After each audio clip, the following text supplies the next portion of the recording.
That's all I'm going to say. So still frozen brothers and sisters, we're supposed to hear back Friday. Us to run around. We ain't got our check back.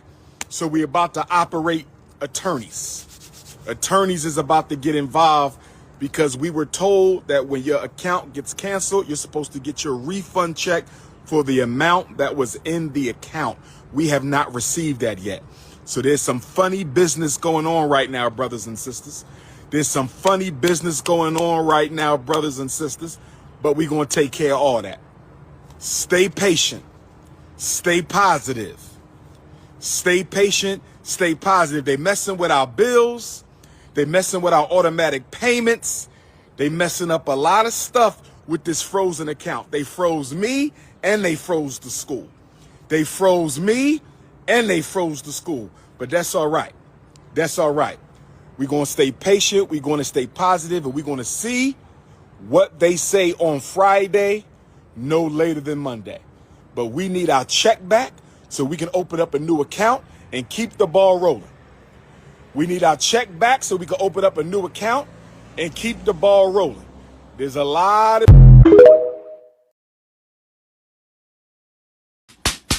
Richard Jefferson, I sentence you to 500 lashes for conduct unbecoming a black man. Stephen A. Smith, I sentence you to 4,000 lashes for conduct unbecoming a black man.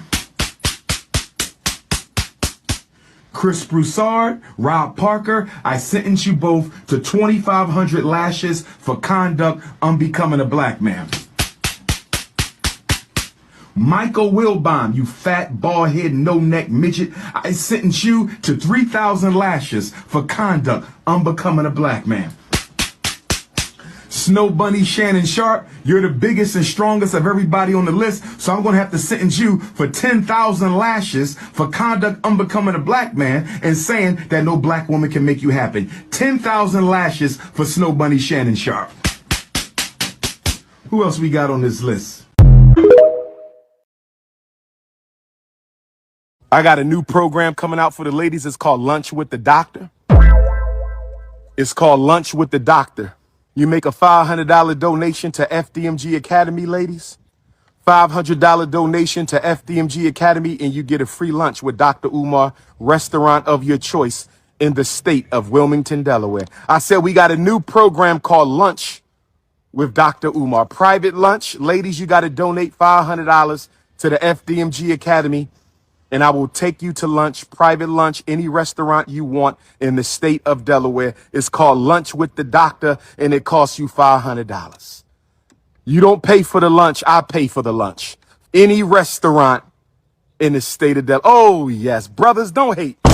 We got to stop hating. Brothers, we got to stop hating. Don't hate, my ninja, because if I ask your wife if she want that luncheon, if I ask your wife if she want that luncheon, if I ask your baby mom, do she want that luncheon with the doctor, we know what she gonna say, ninja.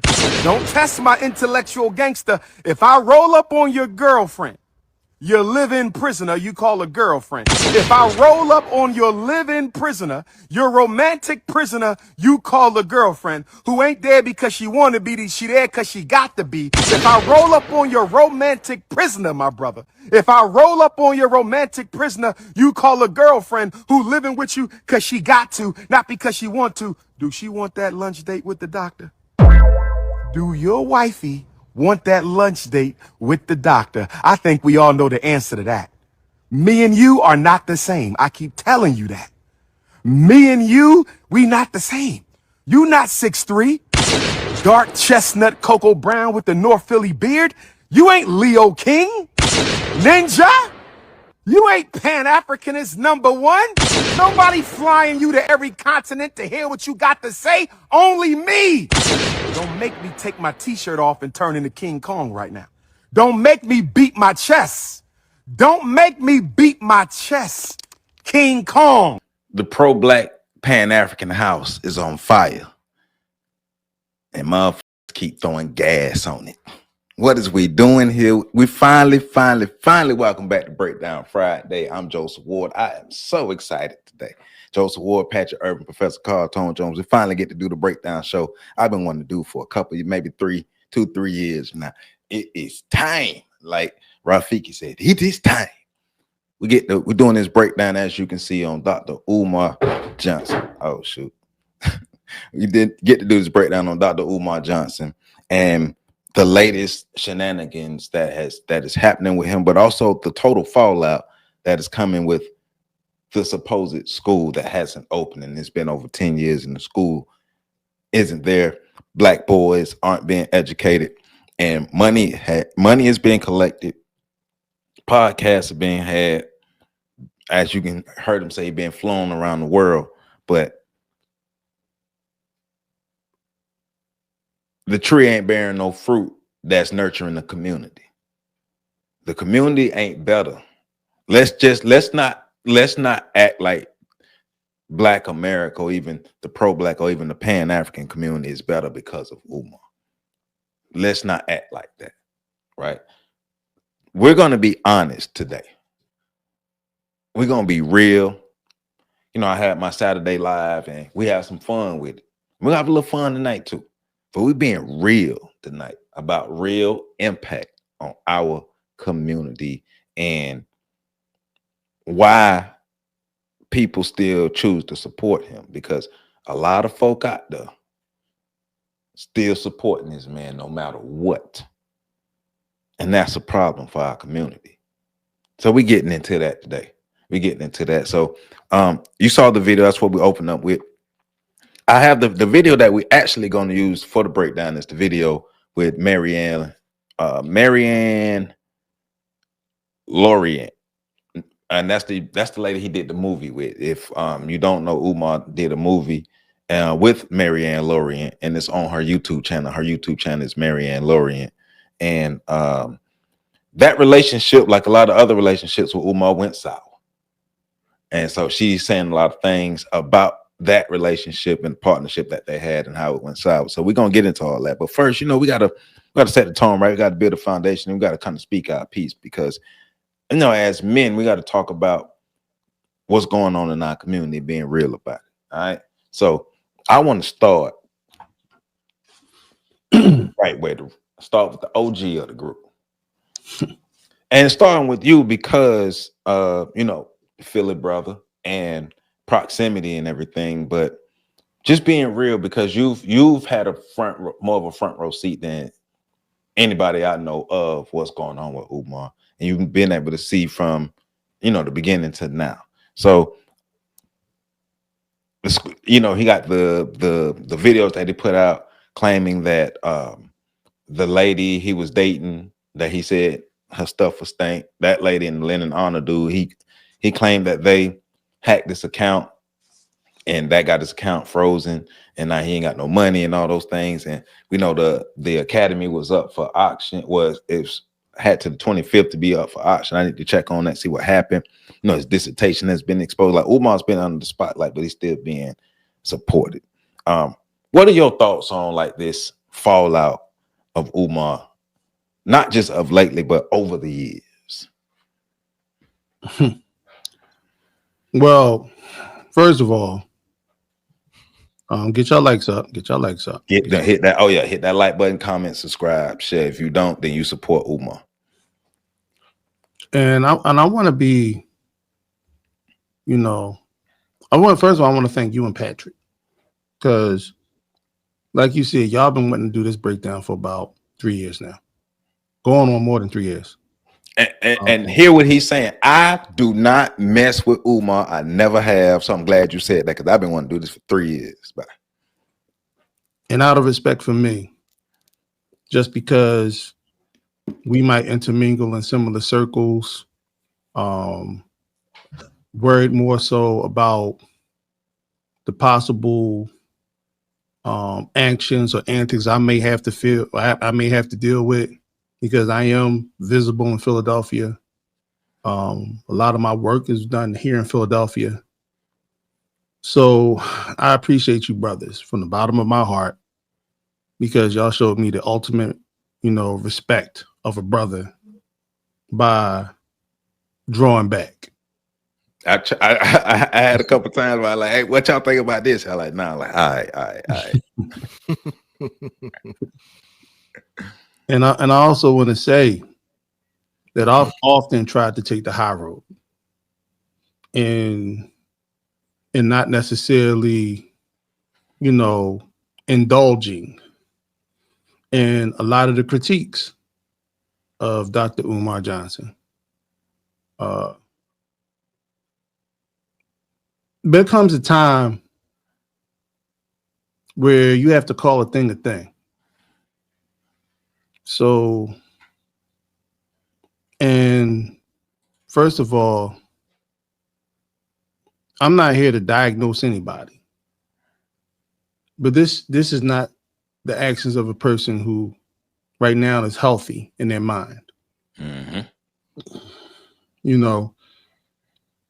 How we got to this part, I don't know. There was a time when Dr. Umar was the shining light. He was the next one. He was the face of our community. He was the face of Pan-Africanism. He was considered a bridge between black nationalism and Pan-Africanism. And there was a time we took him seriously. I've met the brother a few times. I don't know him. So, and I understand he'll be quick to say he doesn't know me. You may see pictures, this, that, and the other. But we don't know each other. I'm kind of after seeing some things that have happened in the past few weeks. It's one of the things where I just said, okay, let me green light this particular topic. Because for those of y'all who, I was the one pumping the brakes when I was doing a breakdown on Dr. Umar. Okay? I was the one who tried to show empathy for, a brother who, because I had a dream.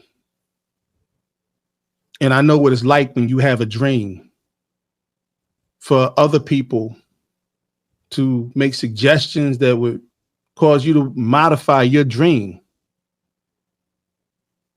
your work, and for it not to feel like it's your work in the end. My vision was the Independence Day Project film. And it was from having a hard conversation with these brothers right here that convinced me to go the best route that I could at the time, where the funding wasn't coming in, where there was competition with all of the up and coming Black filmmakers that were trying to make documentaries dealing with our plight. The public peer pressure that was put on by some to not support such projects. And I just happened to come in at the wrong time. So instead of tanking my project, I followed the advice of these brothers because they are my brothers. And I don't think, and I was able to produce the film. We were able to produce the film. I never take credit for all that. We were able to produce the film. But it's because I was willing to acknowledge that the process was way too big for me by myself, and I asked my brothers for help. And I was open to their suggestions, advice, and not, and I'll give credit where credit is due. Sister Carol Poole also. Mm-hmm. Brother Ajay Tayamba was instrumental. My brother Q Butter, who has the Ziax School and Ziax Institute, that, that's populating results in our young brothers and sisters in STEM. Right now. And, countless others. We pulled through. We made it happen. So I get that. Got the concept for the school. I thought it was a novel idea. We've all donated. Well, not Joe, but me and you, yeah. Okay. Joe's gonna let me ride with that. Nah, I wouldn't, I was gonna come back and say, but I was you talking, but I was gonna come back and clarify. I ain't want to, because Joe has already been in and out. So I was like, all right, I'll take this one. So, and I hate to make it like a long monologue, but I'm really trying to talk, speak through the conflict that I had, and even saying, yo, I actually called Joe up, like, Joe, come on, man, we gotta do this. And I said, yes. He damn sure did. And it's not, and I want, because I know he's going to see it. I know, and I want him to understand where this is coming from. This is not coming from a place of ridicule, not from me.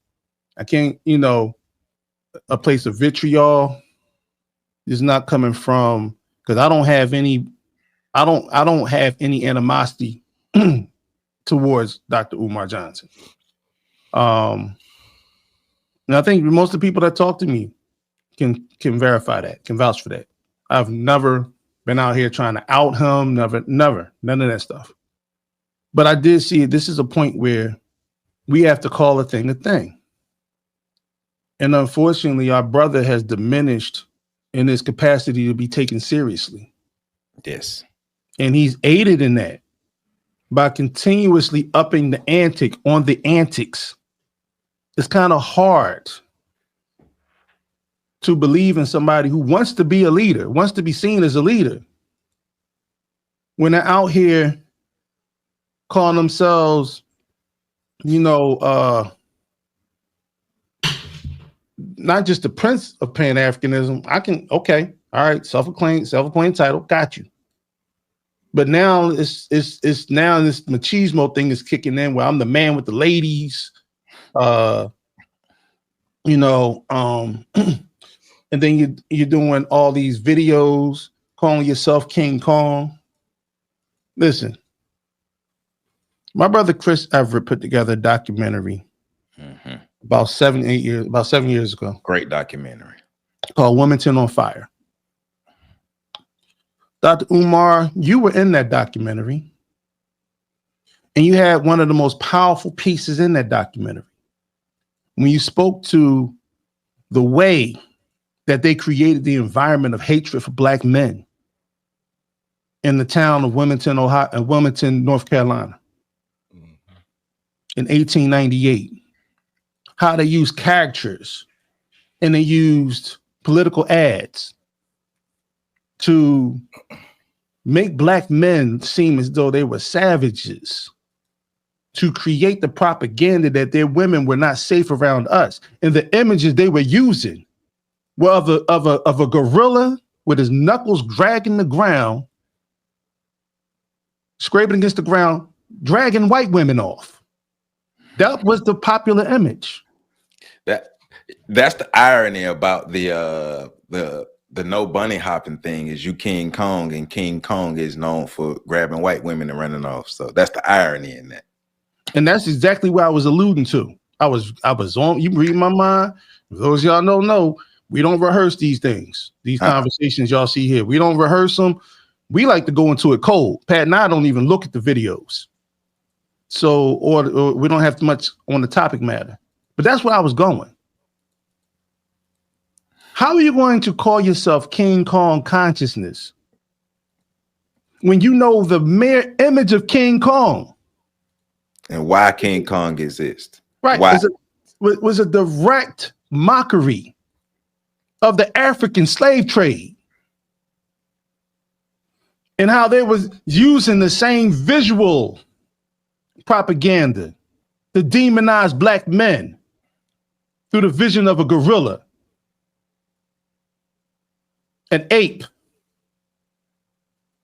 who can only be soothed. His heart can only be soothed by a snow bunny, in your words.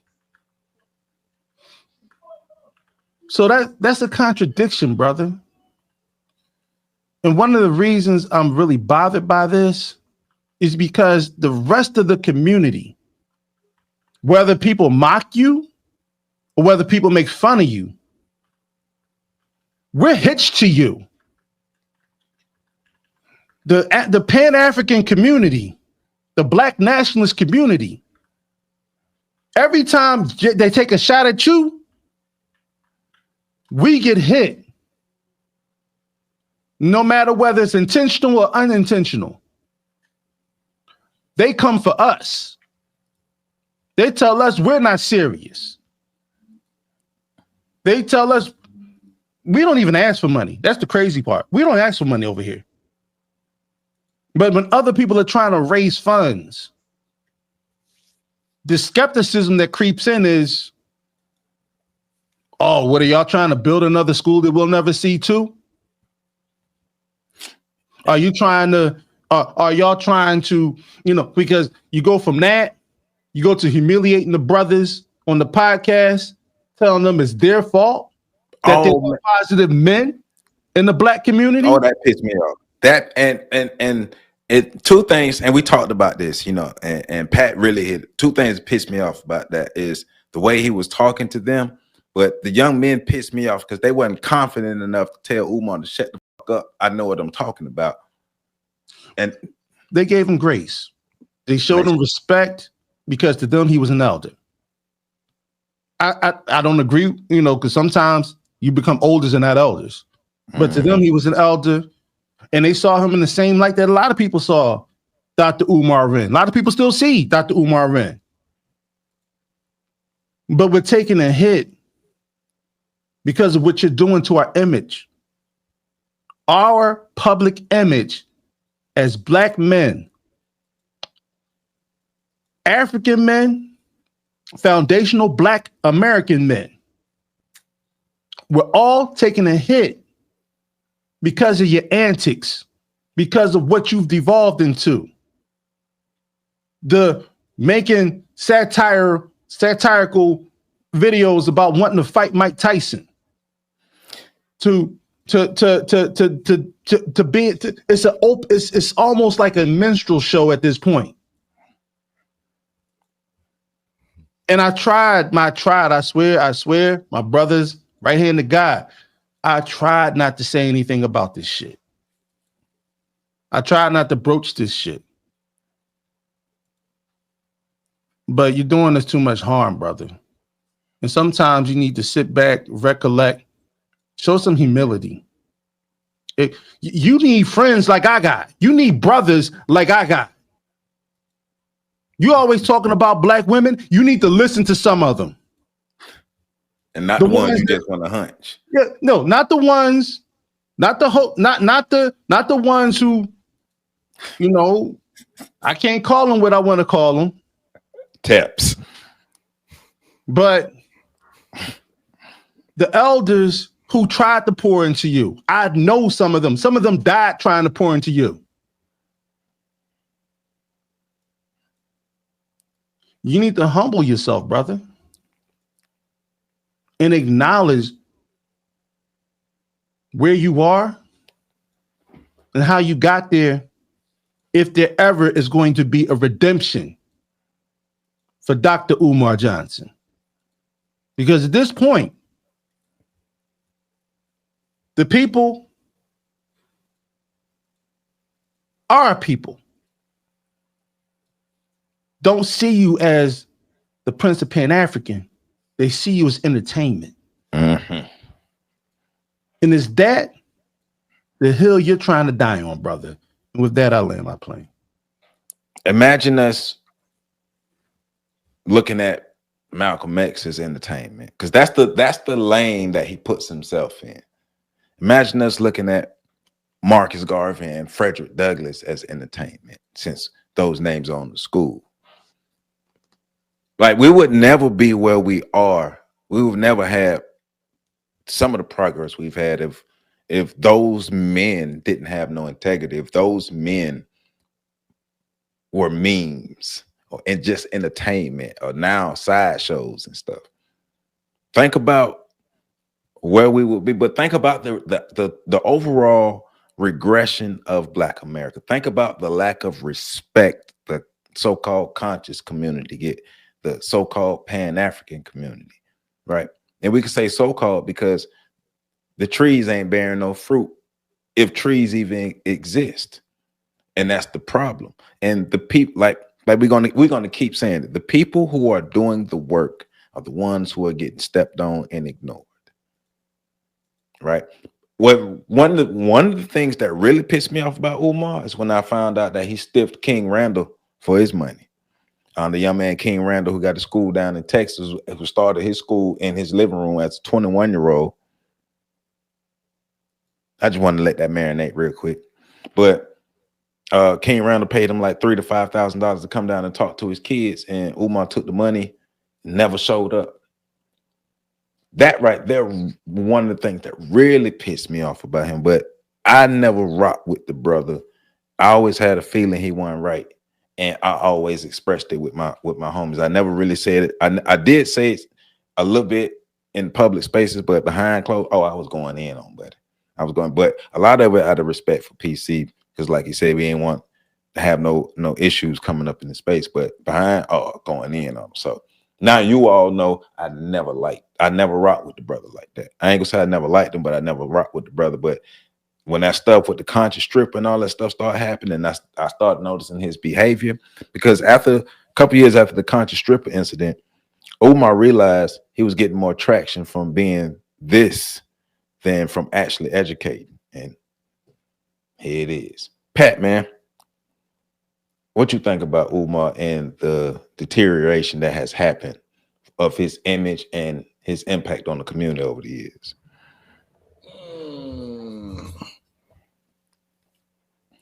Well,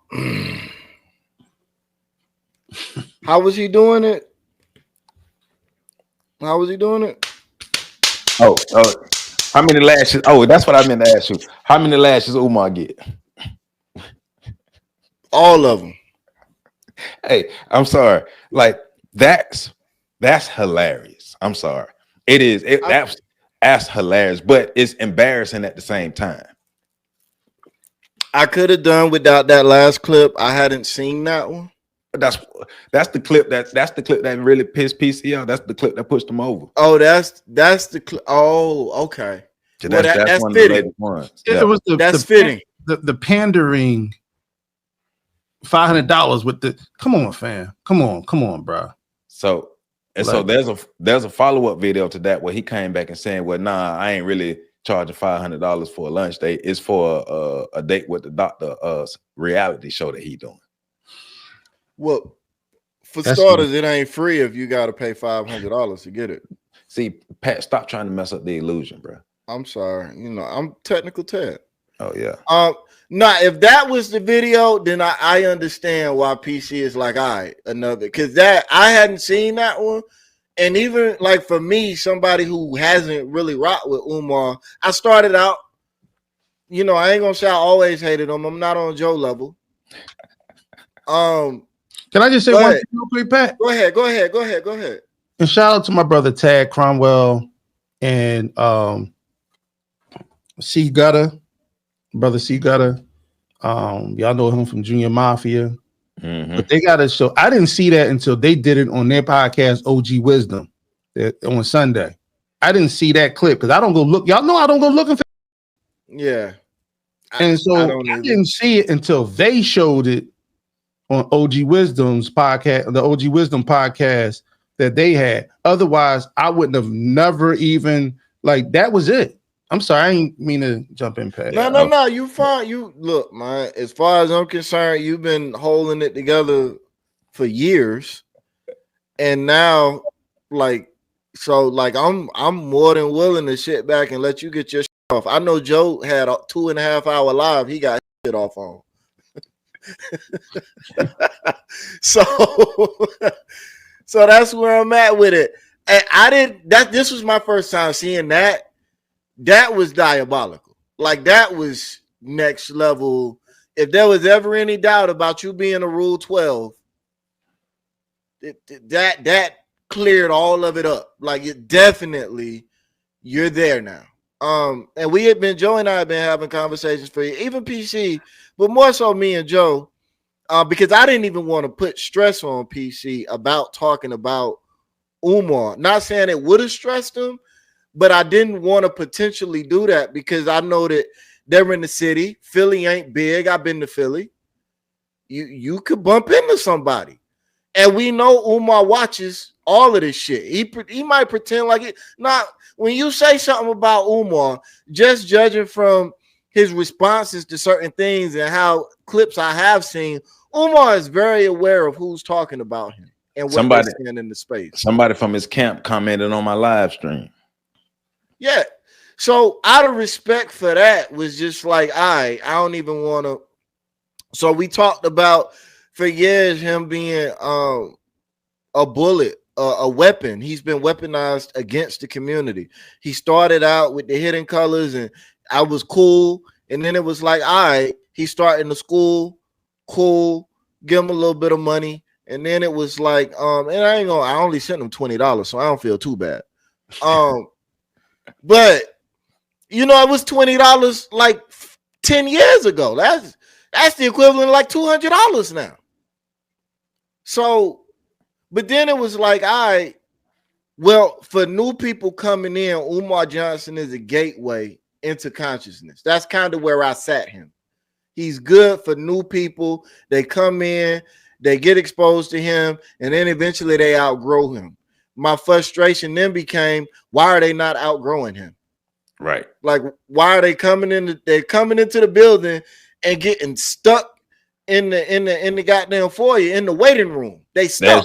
The soil has no nutrients in it. There's nothing that's growing from that soil. That's why they haven't matured past them, because it was nothing to grow with. And that's an indictment on the entirety of the community, not just him, because Umar Johnson's buffoonery, which is what it is, you can't call it nothing but buffoonery. Mm-hmm. He might as well be clicking his heels together. It's like he might a pastor who's lost his way. Yeah, he might as well be shucking and jiving.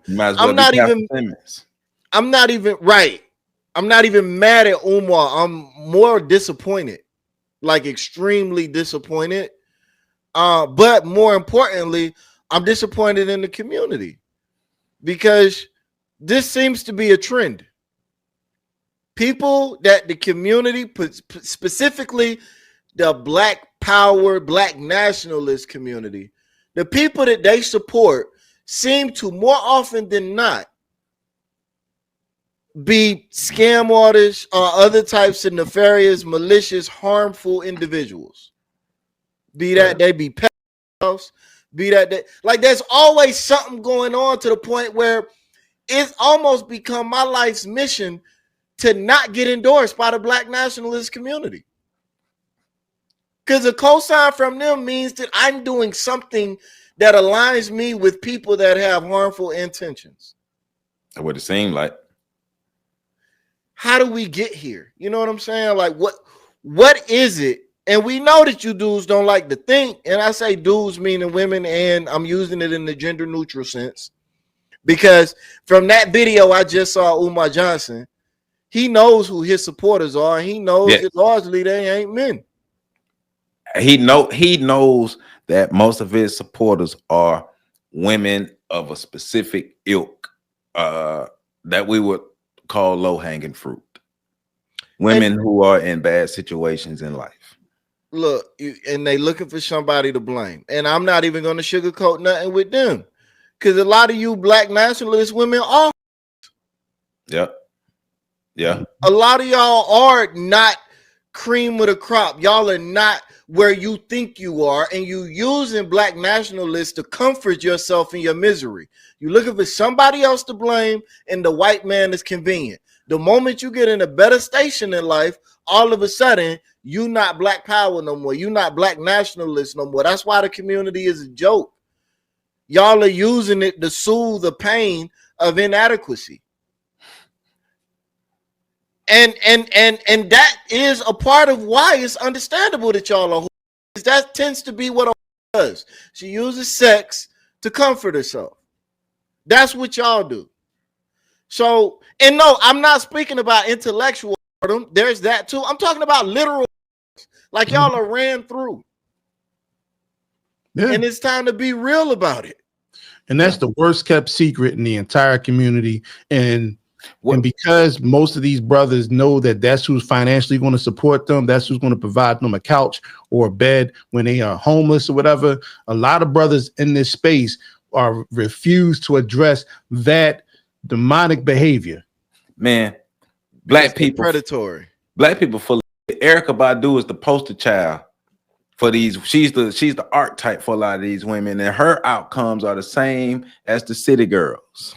And let's go ahead and go in all the way, because a lot of the black women, and I'm not saying all, and it's even crazy that we got to make that disclaimer, but we do.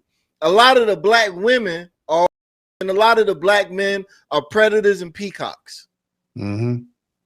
These are all the worst of Black America, the worst we have to offer, and they're not, and that's why they keep identifying with buffoons like Umar Johnson. That is exactly why it's so easy to take advantage of them. And those of us that really want to see black people rise and elevate, we're at a point now where we can't just let it rock no more. Now we gotta disassociate from them. Chris Rock started it, but he didn't go far enough. He said there's black people and there's the dude Nature Boy, that dude who had that coat. A great example. Another one. He had a whole cult. I remember this grown woman in her mid-30s talking about seen something on Facebook, seen one post, and decided to sell her stuff and move down there and be a part of the cult.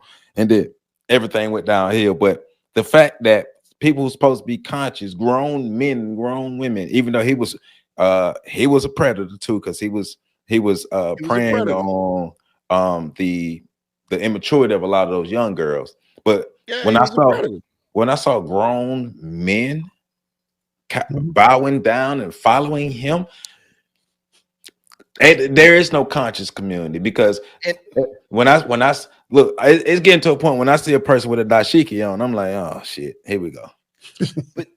But that's the peacocking and the predatory energy and the everything of these. They trying to get scraps off the table. Nature Boy was a predator. Yes, he 100% was and we can go down the list calling them all out, but we all know who they are. Yeah, we all know who they are. We've seen this story. And some of them have managed to bounce back, but those help set the foundation for the actions and the buffoonery that Umar was doing. Because Umar, you can't tell me Umar wasn't sitting back looking like, yeah, man, I can get these people because they stupid. Well, yeah. And one of the things that, and we talked about this. The so-called conscious community is dysfunctional by itself. It's a stew of people who are dealing with mental health, mental illness issues. And therefore, but because they all move and think the same, the dysfunction is normalized. And I don't really give a who gets offended at this point, because it's time to cut the wheat from the chaff. You know, the whole time we're trying to placate the people who are sick, because only can situations like the one we're talking about right now manifest itself from that. It's like the fish that can only survive in toxic river water from all the chemicals and byproducts of plants that dump their waste into the water. There's a trout that can only live in that environment. You put that trout in clean water, it will suffocate, it will die. That's the Black conscious community right now. And it's sickening, because what it does is it repels brothers like us who mean nothing, who have given our lives to Black people. We have given our lives. When I say that, I don't think a lot of y'all understand. We have turned our back on opportunities. We have turned our backs on circumstances and situations that would have improved all of our lives individually and even collectively if we decided to do them together. But we consistently come back to, but our people need us. And we fit in. We get in where we fit in our community. And we face the harshest criticisms. We face the harshest pushback. But y'all got shows like this. And I ain't just talking about Umar now. I'm in agreement with y'all. How is it that you got a black conscious community that only has beef with other black people? Y'all was all supposed to be banging on white supremacy. Y'all ain't took out one white yet. And I ain't talking about just like I'm not talking about like a hit on somebody. I'm talking about y'all have never even challenged them. Just be talking. Tell you that superhero with no powers. You ain't gonna tell me. But the peacocking. You peacocking in a yard. Hey. Nobody can get out this goddamn yard. Nobody's even trying to. I'm shipping. Nah, folk be wilding, but let's check out the lady Maryanne Lorien, because she's spilling the beans on Umar as well of their interactions and how it went sour with the movie. And if you haven't seen the movie, you need to see the movie as well. But she gets some of the stuff that she get to explaining. We kind of already knew Umar was like that, but yeah. But here it is, Maryanne Lorien. And make sure you check out our YouTube channel. The link gonna be in the description. Phone ring.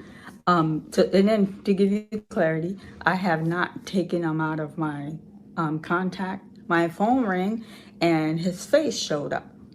My hard drop. I did not answer the call. I allow it to go to voicemail. I do not know why this man is calling me. It's still like mind-boggling to me. But I'm going to send you a message, Dr. Umar. Please refrain from calling, refrain from texting. You and I are not friends, sir. You and I had a business relationship that you betrayed, that went south. There's no salvaging that. There's no comeback with that. You have burned the bridge. There's no rebuild. So I really don't understand. This is like the second time you reached out. He reached out the first time with the lady I said in my last video that I wasn't going to give her any credit. So this time, boldly, he called himself. Yes, sir. Don't call me. Ain't nothing to talk about. Absolutely nothing. Okay. And then he made, before I get into the audio, he made a video. When do we know Dr. Umar to make a video privately for selective few? He made a video, and I took note, and I'm going to read this to you guys. Brothers and sisters, as you know, Sister Maryanne has gone coon. She has gotten on the bandwagon. It is season lynching Dr. Umar Johnson. Her and I worked on a project. There was no understanding. That's what I write. There was no understanding.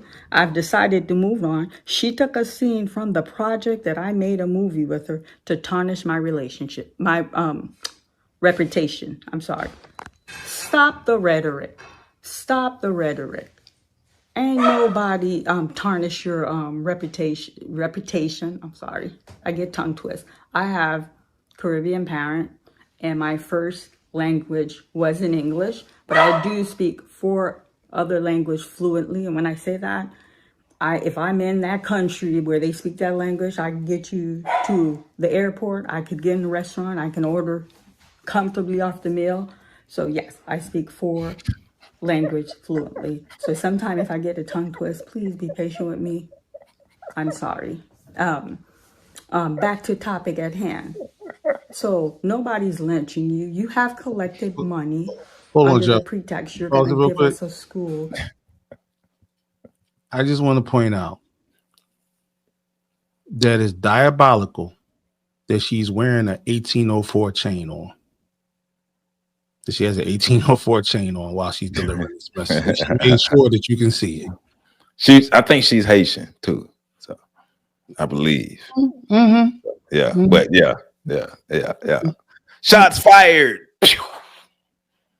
To educate a young boy, which has not come to fruition. So now you're trying to put that on me. Don't put that on me, sir. Do not put that on me.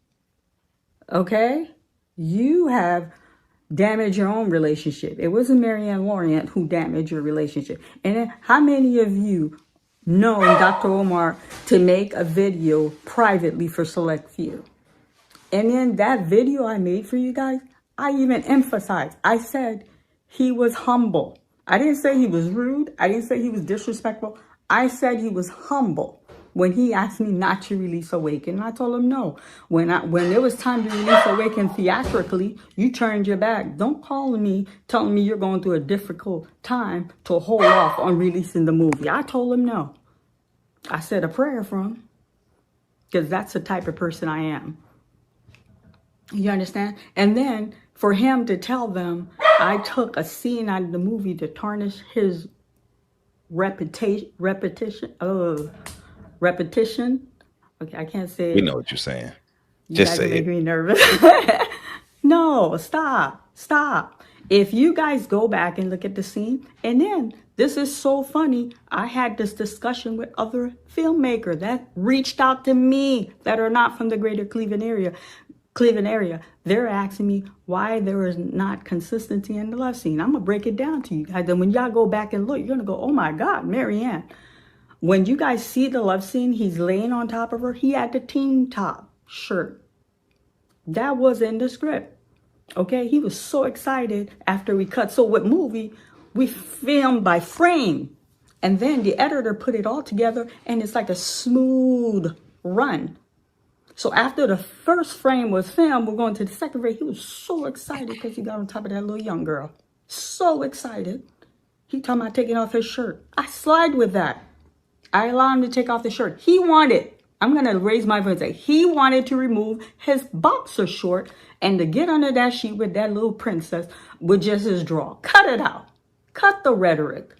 Talk about I'm tarnishing your reputation. Ain't nobody tarnishing your reputation. Are you kidding me right now?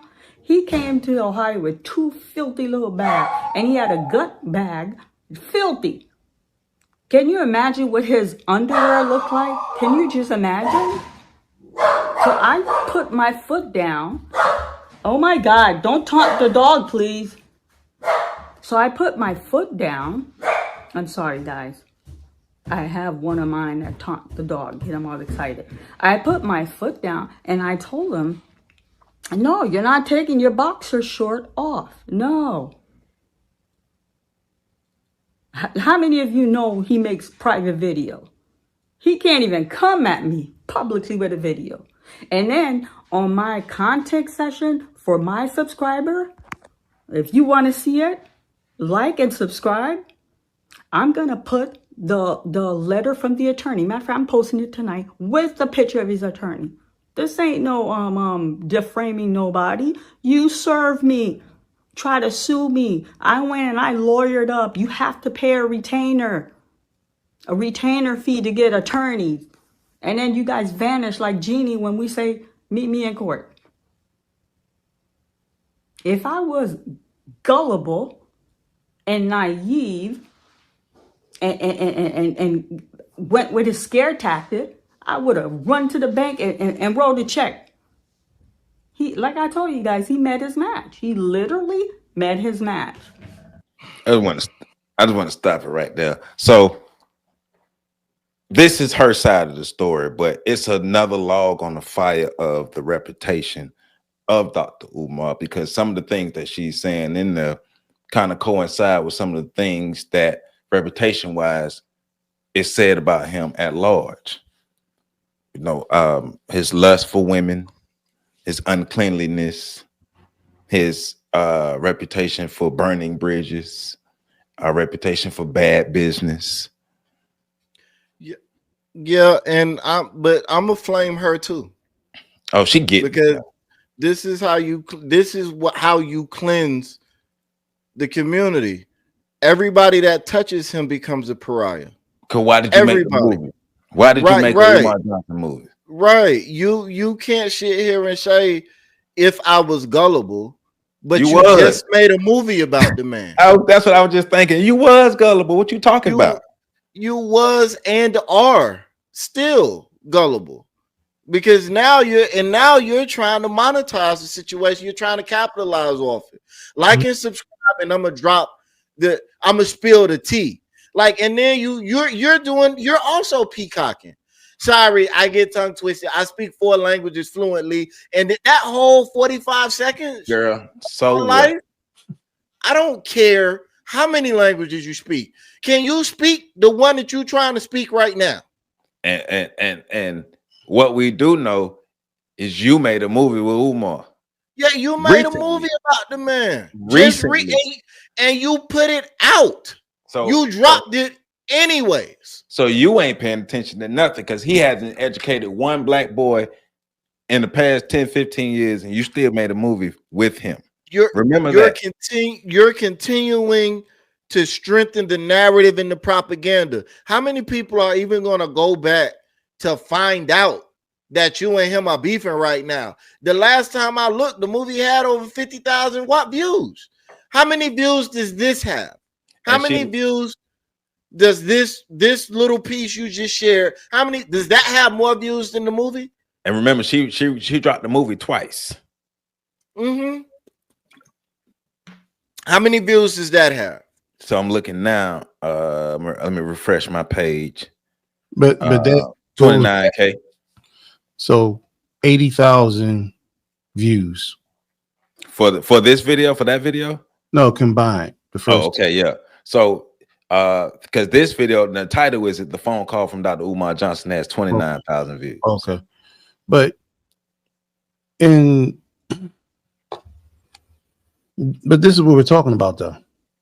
Mm-hmm. Because this is like a heroin addict and then the pushers, the ones that supply would get some high, are complaining about the fact that why he acting like that. Well, maybe if you stop pumping them with dope, and then maybe if you stop trying to profit off of it like a dope dealer, right? Because at this point, because you're right, Pat, and I was going to say, I'm glad you said it. I'm glad you was doing the brunt work of holding the other half accountable. Normally that falls in my lap. People be stupid out here and trying to act like they don't be. Mm-hmm. But I think they know full well what they're getting into. They just hope it pays off. Mm-hmm. Like all this, I'm gonna catch some slack, but at the end of the day, I hope I profit from this situation. I hope I end up in the black and not the red, in my ledger. The sick part about all of this is right now, because of the way that Dr. Umar has presented himself. We talk a lot about how when the ladies present themselves a certain way, you can't blame nobody else for your reputation. We talk about that all the time. And I know I talk about that on office hours all the time. You can't present yourself in a certain way that even makes it to the point where people who know you and know of you can believe the allegations placed against you. And y'all know, I dealt with 2 women in particular, one in a relationship that I don't talk about, another one at work, who have gone out of their way to slander my reputation. But because of my reputation, I'm still standing. My dignity and integrity is still intact. But our good Dr. Umar, can you say the same? Nope. And I really want you to understand, because I think when you started off, when you were doing the debates, W.E.B. Du Bois and Marcus Garvey debates in full stadiums, right? When you were opening up your phone lines Thursday mornings at 7 a.m. for parents to call in the hotline for you to help them to work with or to deal with the policy concerning their children who are put in special ed. I thoroughly believe at that point in time, when you were working and you were the president of the Philadelphia branch of the UNIA. Like these brothers said, I know more because I'm here. And that relationship went sour. So through less than 6 degrees of separation, you know all the stories. You get connected. But at that point in time, you had considered your legacy. I really want you to take a deep dive right now into what your legacy is. And I want the people who support you to own their fandom, to own their culpability. Because I don't give anybody passes in terms of what people don't know, what people are gullible, all that. No matter what happens, you got to be held accountable for what you do, what you support, and who you choose. You got to. And at some point, your most original form of media was to hold groups of people, governments, and corporations accountable to the people. That's what we're doing with this here. Man, it's sad, it's disappointing, it's baffling, it's crazy that we have to have this conversation. Like, we have to do this. At times I just be so confused that the community is like, what are you looking at? What do you see? What are you thinking? Like, I understand money was spent to purchase buildings, but there was no real advancement on the buildings. But even outside of the buildings, forget the buildings, because you don't need buildings to educate Black boys. The three of us know that. We all have or have had initiatives educating the children within our own communities. So it don't take much. You just need a space and some time and some lights. That's all you need. And the same thing that I harped on in that 2-hour live, same thing I'm harping on now. Not one Black boy has been educated in these past 10 years. So community, what the hell are you looking at? Like, for this, like Maryanne, what made you say, let me make a movie about the life of Umar Johnson? What fruit has the tree produced? I'm not asking you how he made you feel. I'm not asking you how he made you feel about what he said. I'm asking, what tangible outcomes has he produced? What fruit has been produced from the tree? And I can tell you something. You know, as I was trying to think of a technical way of explaining what we're witnessing, and it finally dawned on me. Not dawned on me, but it's just coming together.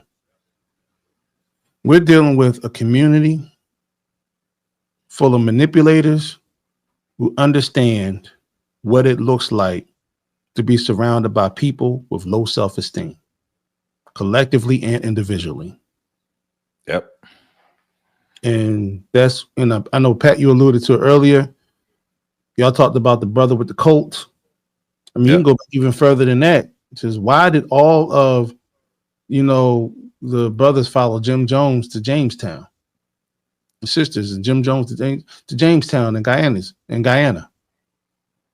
And then voluntarily drink Kool-Aid laced with cyanide, excuse me. All right, I'm tongue-tied like the sister. You got to tell us how many languages. Right, I definitely say how many languages you speak. Oh, I speak 2 fluently. I speak English and foul. A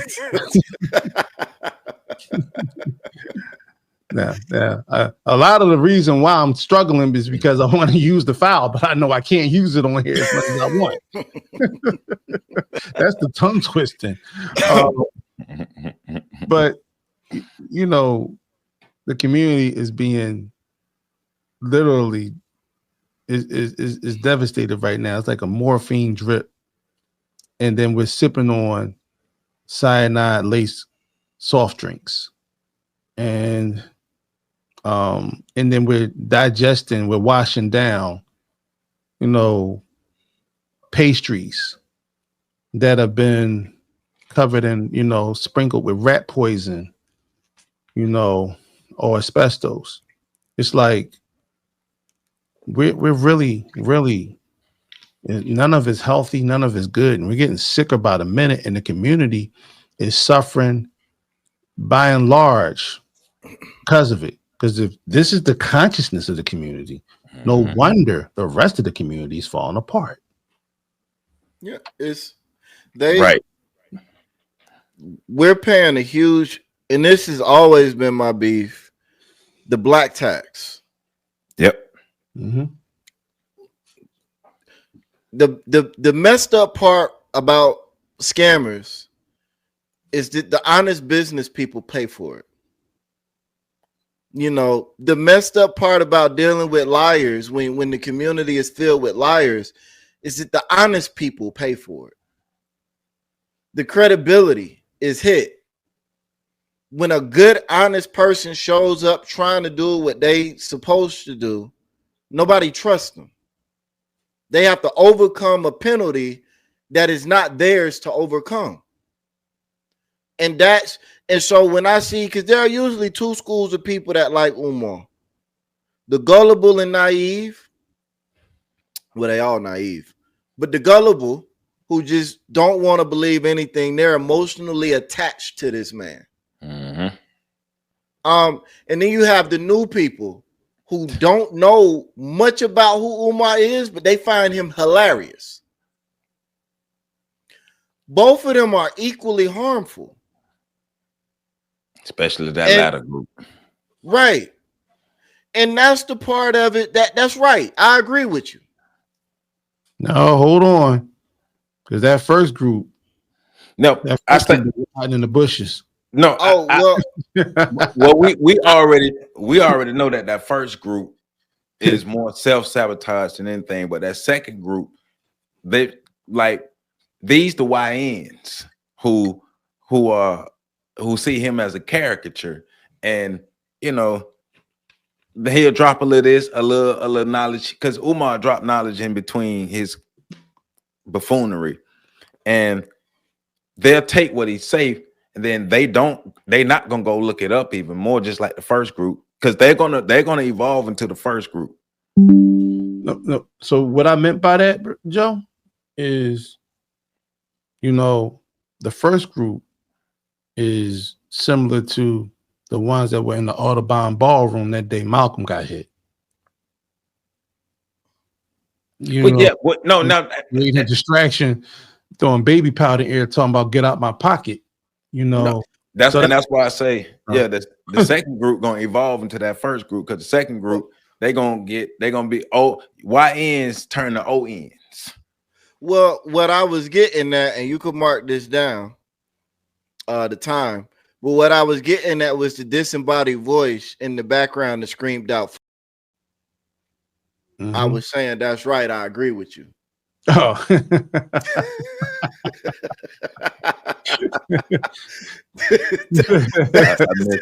missed the voice. I'm mad. Yeah, PC heard it. Yeah, I'm mad.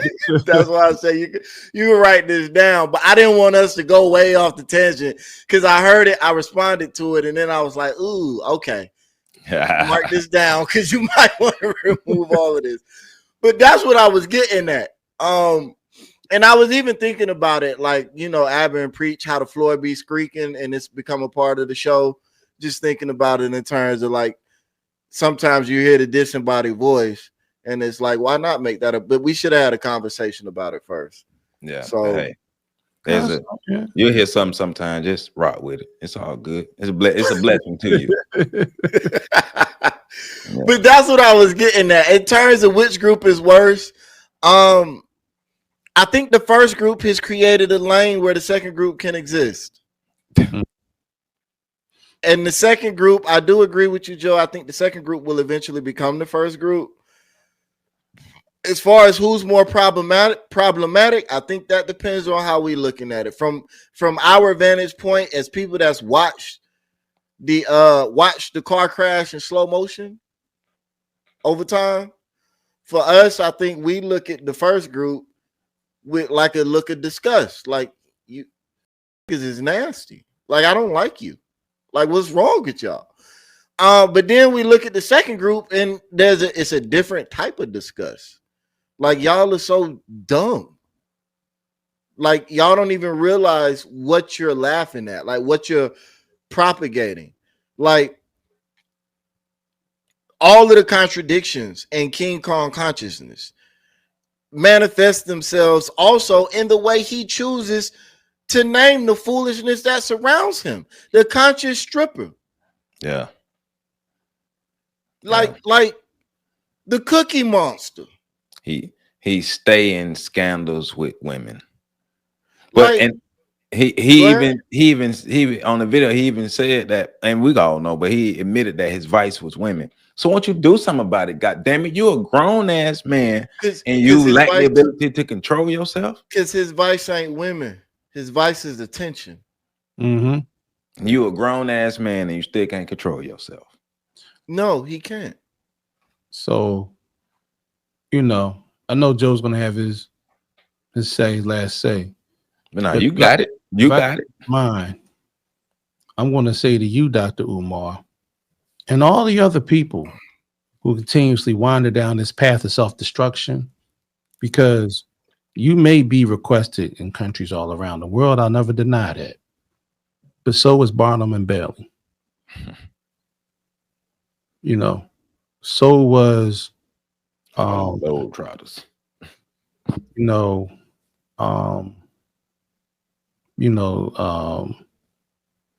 The sister who was paraded around. Yeah, Sarah Bartman. Those weren't all, and none of them were serious causes, and some of them were very damaging. Everybody likes a good show. And I'll give you that. You put on a good show. But I want to say something to you and all the people who continuously wander down this path, because it ain't just about you. You're the mascot. You're the face. You wanted to be the face. You got it. In your words, brothers and now sisters, we must stay focused. And with that, I land my plane. Well, my plane ain't landed yet. Go ahead. Go ahead. Because I don't have nothing to say to Umar. Because Umar's Umar. Umar ain't going to change. And Umar don't have no incentive to change. Man, he's not even being honest about this bank situation. Why was your account frozen? Like, was it frozen or was it closed? Those are two separate things, sir. They're not the same. And the way his explanation for it, because he talked to us like we stupid. Yeah, so Umar's gonna be Umar, and I'm saying this not for Umar. I'm saying it for all of the people that's on the fence, even though I don't believe they're gonna change either. But you know, they like riding fences because they like sharp objects up their ass. So that's cool.